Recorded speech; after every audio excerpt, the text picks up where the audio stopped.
Question number 8 start करते हैं। इसमें क्या दिया हुआ है, an A P consist 50 term, मतलब कि ये ए पी है जिसमें क्या है 50 टर्म है, of which third term is 12, मतलब थर्ड टर्म कितने दे दी हमें, 12 दे दिए। एंड लास्ट टर्म कितने दे दिए, 106। लास्ट टर्म दे दी 106 और थर्ड टर्म दिए कितने, 12। ठीक है, तो थर्ड टर्म कैसे निकाल लेंगे, इसी फॉर्मूले से निकाल लेंगे।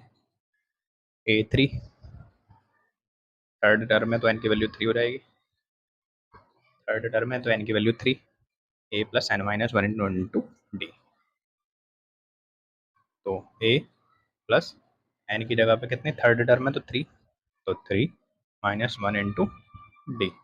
अब हमें थर्ड टर्म की वैल्यू कितनी दी हुई है, 12 दी हुई है, तो यानी कि यहाँ क्या आ जाएगा, ए प्लस यहाँ पे आ जाएगा 2d, इसका इक्वल 12 के। ठीक है, equation number first.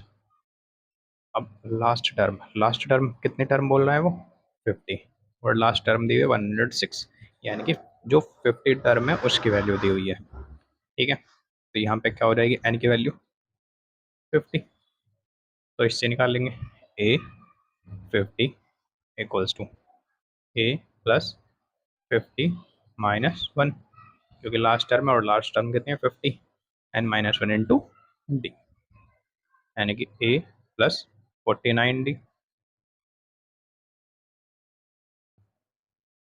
Equals to किसके दी हुई है, 106 के। ये इक्वेशन नंबर 2 हो गई।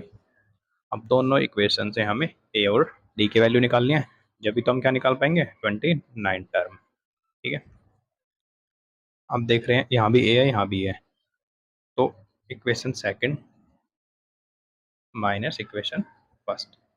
इक्वेशन सेकंड क्या है ये, यानी कि a plus 49 D minus A plus 2d, ऐसे इधर 106 माइनस 12।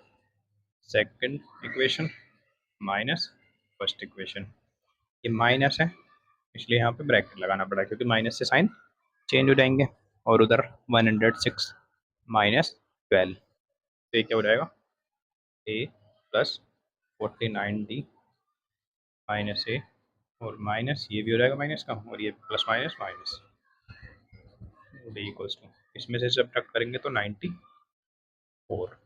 ये ए है ये भी है, ये माइनस का ए प्लस का कैंसिल हो जाएंगे, इसमें से सब्ट्रैक्ट करेंगे 49d में से 2d, तो 47d इक्वल्स टू 94। ये मल्टीप्लाई में तो डिवाइड में आएगा, यानी कि डी इक्वल्स टू कितना रहेगा, 94 अपॉन 47, 47 टू जो 90, और डी की वैल्यू कितनी आ गई, 2। अब ये डी की वैल्यू इक्वेशन नंबर फर्स्ट में रख के देख लेंगे, इस वाली में रख लेंगे, जैसे ए प्लस 2d, यानी कि 2 मल्टीप्लाई बाई 2 यानी कि 4 इक्वल्स टू 12, तो ए इक्वल्स टू 12, ये इधर पहुंचेगा -4, यानी कि ए की वैल्यू कितनी आ गई, 8। ठीक है, अब हमें निकालनी है 29th टर्म, यानी कि ए 29 की वैल्यू कितनी हो जाएगी, ए प्लस एन माइनस वन, यानी कि 29 माइनस वन, 28d, इसकी वैल्यू निकालनी है। ए की वैल्यू हमने निकाल दिया 8, 8 प्लस 28 मल्टीप्लाई डी, डी की वैल्यू 2 आ जाएगा, 8 प्लस 28 टू जो 6, ये दोनों को ऐड करेंगे 60, और यानी कि 29 टर्म कितनी आ जाएगी, 64 हमारा आंसर होगा। क्वेश्चन नंबर 9 है, इसमें क्या दिया हुआ है, if the third and ninth term of an AP 4 and minus 8 respectively, which term of this AP is 0।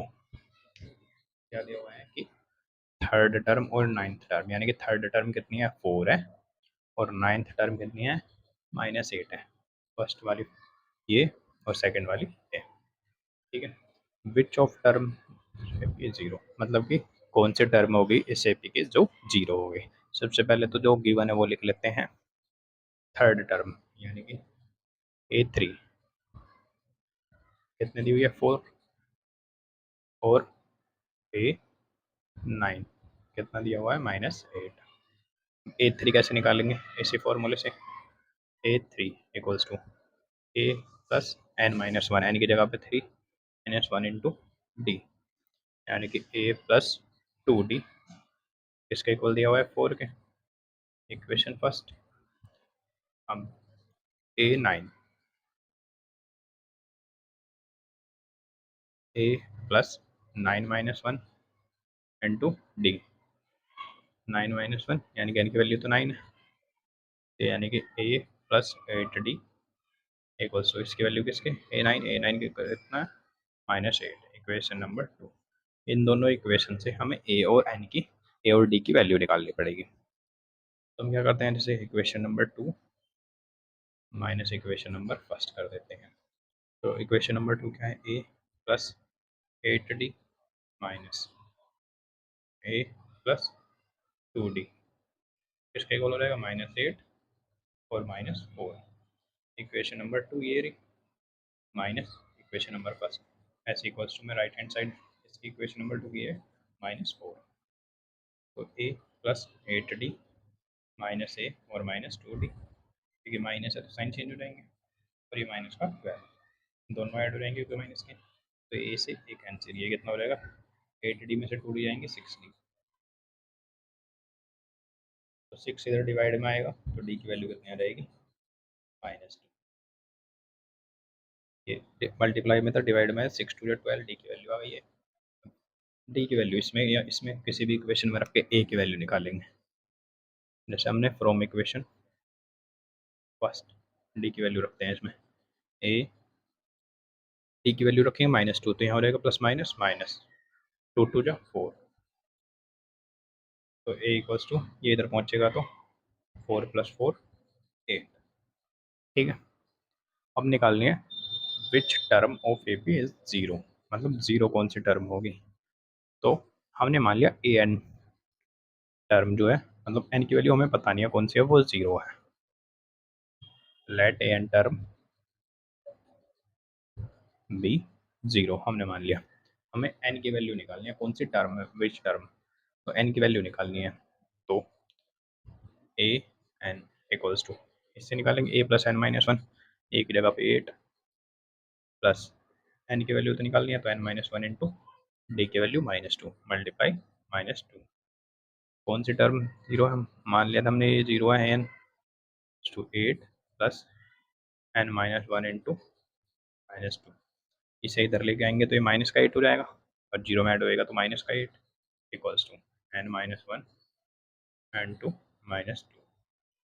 अब ये मल्टीप्लाई में है तो इसे डिवाइड में ले आओ, -8 बटे -2, माइनस से -2 4 जा 8, और n - 1 बच गया इधर 4 इक्वल्स टू n - 1, तो 1 को प्लस का हो जाएगा इधर आके, आएगी n इक्वल्स टू ये 4 का, और ये इधर आकर +1, तो कितना आ गई 5, यानी कि जो फिफ्थ टर्म होगी, फिफ्थ टर्म क्या होगी, वो 0 होगी। ठीक है, ये आंसर होगा। क्वेश्चन नंबर 10 है, इसमें क्या है, 17 term of an AP exceeds its 10th term by 7, मतलब 17th जो टर्म है वो 7 कितना ज़्यादा है 10th टर्म से। तो 17 टर्म कितनी हो जाएगी, A 17 equals to A plus 17 -1 into D, यानी कि ए + 16 डी, ये कितने 17 टर्म, कौन सी टर्म 10th, यानी कि A 10 equals to A plus 10 - 1 into D, इससे यानी कि क्या हो जाएगा ए + 9डी। अब उसने क्या बोला है, जो 17 टर्म है वो कितनी 7 ज़्यादा है 10th टर्म में, यानी कि ये ज़्यादा है, तो यानी कि ए + 16 डी क्या करूँगा मैं, वो इक्वल होगा, इसमें 7 ऐड करूँगा तो +7, ये टर्म 17 7 ज़्यादा है इससे, तो इसमें 7 ऐड करके जब भी तो इक्वल रख सकते हैं।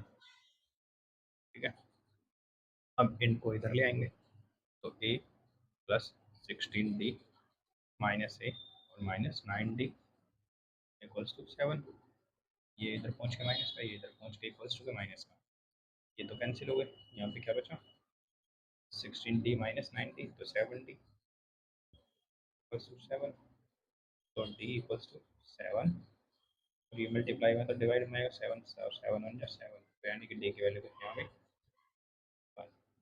ठीक है। फाइंड द कॉमन डिफरेंस, यानी कि हमें क्या डी की वैल्यू ही निकालनी थी। तो कॉमन डिफरेंस कितना आ गया, D equals to 1। Question number 11 है। तो इसमें क्या है, which term of A B, कौन से टर्म इस ए बी की थ्री, ये हमें ए बी दी हुई 3, 15, 27, 39 will be 132 more than it's 54th term. मतलब कि कौन सी टर्म 54th टर्म और प्लस ये वो होगी। तो यानी कि एन की वैल्यू वो इक्वल्स टू हो किसके 54th टर्म, यानी कि ए 54 और प्लस 130। तो ये तो बोला है विच टर्म दिस ए पी की will be 132 more than its 54, यानी कि 154th टर्म है उसमें 132 ऐड करेंगे तो कौन सी टर्म होगी, यानी एन की वैल्यू बतानी हमें। अब करते हैं। तो हमें इसमें पहले सबसे पहले ए फर्स्ट टर्म क्या है 3, कॉमन डिफरेंस क्या है second term minus first term, यानी कि डी की वैल्यू कितनी होगी 12। ठीक है। ए एन यानी कि a plus N minus one into d, a 54 क्या होगी इससे निकाल लेंगे। ए की वैल्यू कितनी है 3 plus N minus one, N की वैल्यू हमें पता है 54, 54 minus one into D, D की वैल्यू 12 प्लस 132, ये मल्टीप्लाई में है। यहाँ पर भी रखेंगे 3 प्लस एन की वैल्यू तो फाइंड करनी है, N minus one into 12 equals to 3, क्या रहेगा कितना 53 मल्टीप्लाई बाई 12 और प्लस 32, पहले इन दोनों की मल्टीप्लाई करेंगे 53 की 12 हो जाएगा 6 और 10 53 6 3 6, तो ये कितना हो जाएगा 3 प्लस 6 3 6 प्लस 1 3। इसे 3 को इधर ले आएंगे तो ये इधर प्लस का 3 है, इधर आकर माइनस का 3। ठीक है। इधर क्या बन जाएगा एन माइनस वन इंटू 12, तो 3 से तो 3 कैंसिल होगी, इन दोनों को ऐड कर लेंगे कितना हो जाएगा 8 और ये हो जाएगा 3 3 6 और 7, और इधर चल रहा है एन माइनस वन, और इधर मल्टीप्लाई में तो ये डिवाइड में आ जाएगा, यानी कि 7 6 8 के अपॉन में। ठीक है। यहाँ पे एन माइनस वन इंटू 12, तो ये अपॉन में आ जाएगा, 12 से इसे काटेंगे, 12 6 जो 72, कितना बचा 4 और 8, 12 4 जो 48, तो यानी भी यहाँ पे क्या बचा N minus one equals to 64, यानी कि N equals to 64 plus one, यानी कि एन इक्वल्स टू 65, यानी कि जो 65 टर्म होगी वो क्या होगी 54 टर्म से 132 ज़्यादा होगी, यानी कि ये हमारा आंसर होगा।